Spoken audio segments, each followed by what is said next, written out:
Good afternoon, everyone. Today is World Menopause Day. To create awareness about menopause, the various symptoms that it brings about.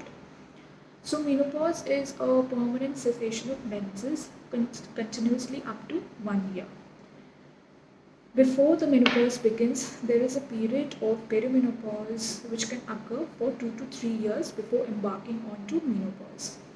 During the perimenopausal period, you can experience irregular periods, and of course, some of the symptoms like hot flashes, sleep disturbances, uh, other vasomotor symptoms, then mood changes. So, after these 2 to 3 years of irregular periods, you will embark on menopause. So, menopause is considered when when a woman does not have periods for 1 year, continuously for 1 year.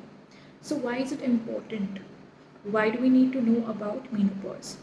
So, in our day-to-day lives, we come across a various lot of women who are suffering a lot of symptoms, experience a lot of symptoms due to the various changes in the reproductive hormones or due to sudden cessation of estrogen. So during this period, you can experience a lot of changes, like a lot of symptoms like vasomotor symptoms. These are hot flashes, or you can say night sweats. During this, what happens is that there is a sudden sensation of heat in the upper body, which can occur for at least 1 to 5 minutes. And during the night, it is experienced as night sweats. It occurs in about 80% of the women, although only 30% seek support or help from a gynecologist. And after vasomotor symptoms, we have some of the urogenital symptoms.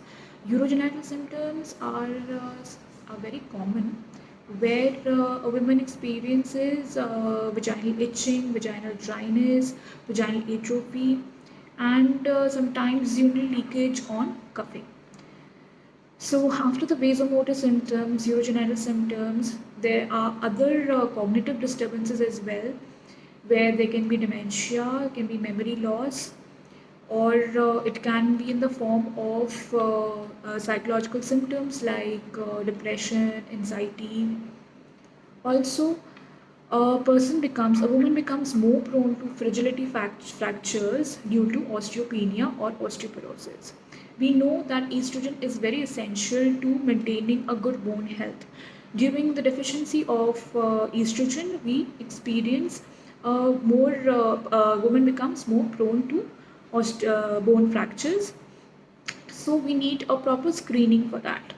Not every woman needs screening, but of course, when there are high risk factors like rheumatoid arthritis, when there is history of hip fractures, when there is excessive alcoholism or smoking, or there can be family history of bone fractures. So these are some of the risk factors. So along with menopause, there are various symptoms that we come across. We need to take care of our mother, our grandmother, our aunt, if they are facing these symptoms, and if they are quite bothersome, if it is affecting the quality of life, then you must visit a doctor.